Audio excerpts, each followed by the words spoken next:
Se você pudesse enxergar a Terra neste exato momento, não veria apenas oceanos, nuvens e continentes. Veria algo que nunca aparece em imagens comuns. Uma estrutura invisível, envolvendo completamente o planeta. Não é sólida, não é estática, mas está lá. Formada por partículas carregadas, presas pelo campo magnético da Terra, se movendo em velocidades extremamente altas. Essas partículas não estão apenas passando, elas estão presas, oscilando, acumulando energia, criando regiões onde a radiação é significativamente maior do que no espaço ao redor. Uma espécie de escudo natural, mas ao mesmo tempo, um ambiente hostil o suficiente para danificar matéria viva. E mesmo assim, nós atravessamos essa região com seres humanos dentro de uma nave, sem blindagem perfeita, sem eliminar o risco. Os cinturões de Van Allen. Durante décadas, eles levantaram uma dúvida que parece simples. Se essa região contém radiação perigosa, como foi possível atravessá-la? Por que os astronautas não sofreram danos graves? Será que o risco foi ignorado? Subestimado? Ou será que o problema nunca foi exatamente como ele costuma ser apresentado? Hoje você vai entender isso em profundidade. Não só o que são os cinturões, mas como eles realmente funcionam, porque eles parecem mais perigosos do que são, e o que realmente permitiu que a humanidade passasse por eles. A ilusão do espaço vazio. Existe uma ideia muito comum sobre o espaço, que ele é vazio. Mas isso não é verdade. O espaço ao redor da Terra é estruturado, e essa estrutura é definida principalmente por uma coisa: o campo magnético do planeta. A Terra funciona, basicamente, como um grande ímã. Esse campo magnético se estende por milhares de quilômetros e cria uma região chamada magnetosfera. Essa região interage diretamente com partículas vindas do Sol. E o Sol não é apenas uma fonte de luz. Ele é uma estrela ativa. Ele emite constantemente partículas carregadas em todas as direções. Esse fluxo é chamado de vento solar, e ele nunca para. Mas em alguns momentos, ele aumenta drasticamente. Erupções solares liberam enormes quantidades de energia e partículas. E quando essas partículas chegam até a Terra, o campo magnético entra em ação. Em vez de permitir que elas atinjam diretamente a superfície, ele desvia, desacelera e captura parte dessas partículas. Mas capturar, aqui, não significa parar. Significa prender em movimento. Essas partículas passam a seguir as linhas do campo magnético, movendo-se de um polo ao outro, repetidamente, como se estivessem presas em trilhos invisíveis. E com o tempo, elas se acumulam, formando regiões específicas de alta concentração. Essas regiões são os cinturões de Van Allen. Como esses cinturões realmente funcionam? Os cinturões não são uma camada única. Na verdade, existem duas regiões principais: um cinturão interno e um cinturão externo. O cinturão interno é mais estável, mais previsível. Ele é composto principalmente por prótons de alta energia. Já o cinturão externo é mais dinâmico, ele muda com mais frequência. Responde mais rapidamente à atividade solar e é composto principalmente por elétrons. Agora, o ponto importante. Essas regiões não são uniformes. Existem áreas onde a concentração de partículas é extremamente alta e outras onde essa concentração cai significativamente. Isso cria uma estrutura irregular, com zonas mais intensas e zonas relativamente menos intensas. Além disso, tudo isso muda com o tempo. Se o Sol fica mais ativo, os cinturões podem se expandir. Se a atividade diminui, eles podem se reorganizar. Ou seja, não é uma parede, é um sistema dinâmico, e isso muda completamente a forma de lidar com o problema. A descoberta. História real. Os cinturões de Van Allen não foram descobertos por acaso. Eles foram identificados em 1958, durante os primeiros anos da era espacial.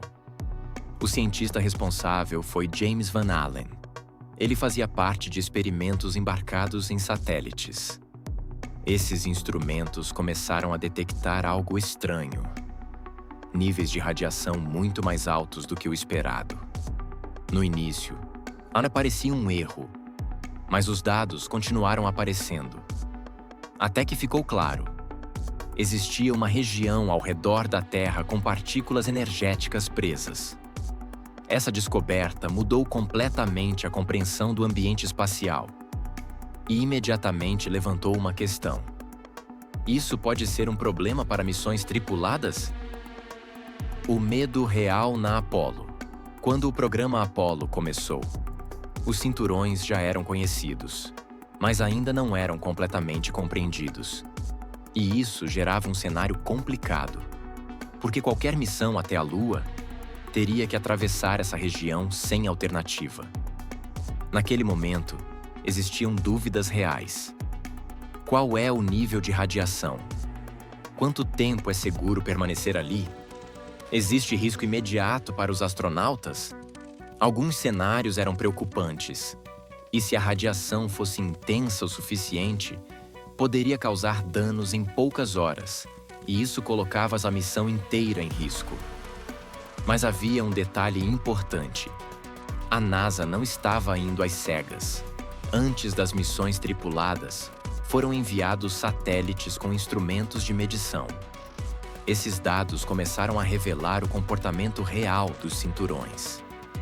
E foi aí que surgiu o insight que mudou tudo. O ponto de virada não foi eliminar a radiação. Isso nunca esteve em questão.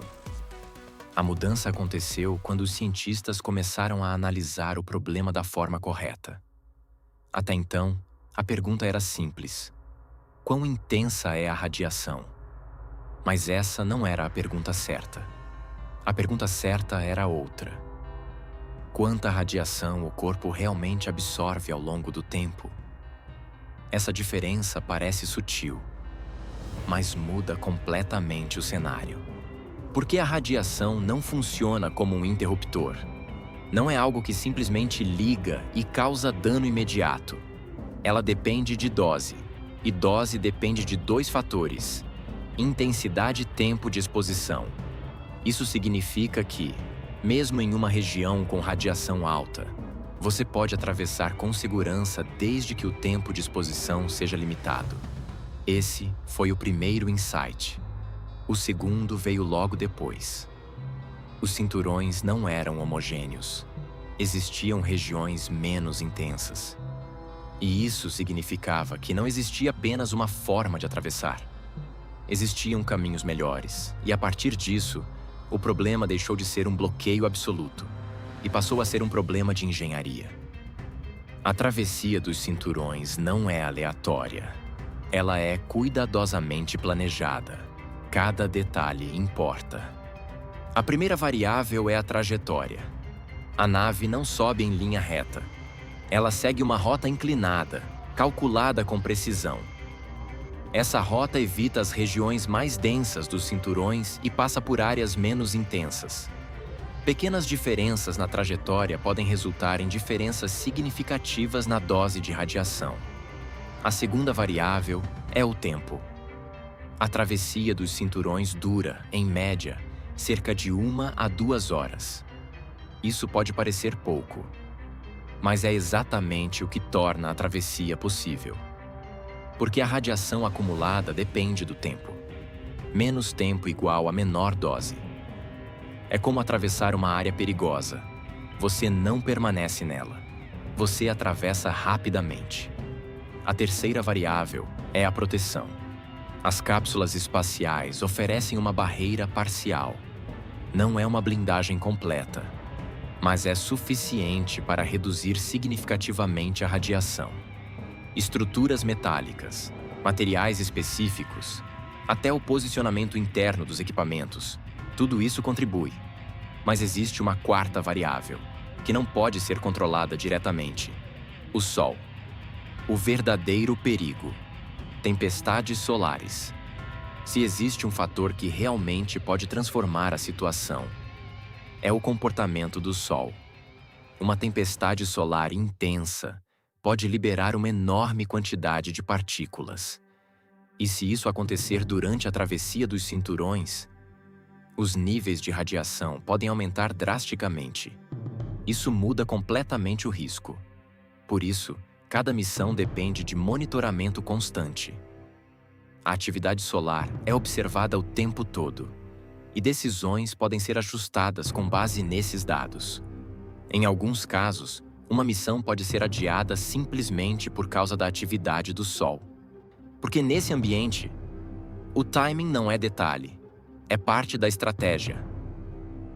Mas afinal, o que a radiação realmente faz no corpo humano? Para entender isso, é preciso pensar em escala microscópica. Radiação ionizante tem energia suficiente para alterar átomos. Ela pode remover elétrons, quebrar ligações químicas e interferir diretamente em moléculas. No corpo humano, isso significa interagir com células. Em exposições altas, só que isso pode causar danos ao DNA, falhas na replicação celular, morte de células, aumento do risco de câncer ao longo do tempo. Mas existe um ponto essencial. Tudo isso depende da dose. Uma exposição curta, mesmo em um ambiente com radiação elevada, pode não causar efeitos significativos imediatos. Já uma exposição prolongada aumenta o risco de forma cumulativa. E é exatamente por isso que o tempo de travessia é tão importante. Agora vem a parte que normalmente não é mostrada com clareza: os números reais. Durante as missões Apollo, os astronautas foram sim expostos à radiação. Mas os níveis registrados foram relativamente baixos, muito abaixo de limites considerados perigosos no curto prazo. E para colocar em perspectiva, a dose recebida durante toda a missão pode ser comparada a exposições acumuladas em exames médicos específicos ou múltiplos voos de longa distância. Isso não significa ausência de risco. Significa que o risco foi controlado. E isso é fundamental. Comparação com a vida na Terra. Pode parecer estranho, mas nós já lidamos com radiação no dia a dia. Ela está presente naturalmente no ambiente. E também em situações específicas. Voos em alta altitude, exames médicos, até certos materiais naturais. A diferença está na intensidade e no tempo. Na Terra, estamos protegidos pela atmosfera e pelo campo magnético. Isso reduz drasticamente a exposição. Mas ainda assim, a radiação faz parte do nosso ambiente e isso ajuda a colocar o problema em perspectiva. E se algo desse errado? Agora vale fazer uma pergunta importante. O que aconteceria se algo saísse do planejado? Se a nave demorasse mais tempo na travessia, ou passasse por uma região mais intensa, ou enfrentasse uma tempestade solar inesperada, o risco aumentaria. Dependendo da situação, a dose de radiação poderia se tornar significativa. Isso não significa morte imediata, mas poderia aumentar o risco de efeitos biológicos. E é exatamente por isso que o planejamento é tão rigoroso. Porque nesse tipo de missão, margem de erro é limitada. Artemis e o novo desafio. Hoje, o cenário mudou. O objetivo não é apenas atravessar os cinturões, é permanecer fora da Terra por mais tempo. O programa Artemis representa essa nova fase. Missões mais longas, maior exposição, novos desafios. E isso exige soluções mais avançadas. Sensores em tempo real, modelos preditivos mais precisos, materiais mais eficientes. Porque quanto mais tempo você passa fora da proteção da Terra, mais relevante esse problema se torna. Marte. O desafio real. Se ir até a Lua já exige planejamento. Marte leva isso para outro nível. Uma missão até Marte pode durar meses. E durante esse tempo, não existe proteção do campo magnético da Terra. Isso significa exposição contínua à radiação espacial. E isso muda completamente o problema. Não é mais sobre atravessar. É sobre sobreviver no longo prazo. E esse é um dos maiores desafios da exploração espacial moderna. Os cinturões de Van Allen continuam lá, invisíveis, dinâmicos e potencialmente perigosos. Mas o que mudou foi o nosso entendimento. O problema nunca foi simplesmente atravessar uma barreira. Foi entender como ela funciona. E quando isso aconteceu, o que parecia um limite intransponível se tornou apenas mais um problema de engenharia. E como tantos outros, um problema que pode ser resolvido. Se você quer entender o espaço sem mito, sem exagero, se inscreve no canal e comenta "espaço" para eu saber que você chegou até aqui. Obrigado por acompanhar mais esse vídeo, deixe o like e até a próxima!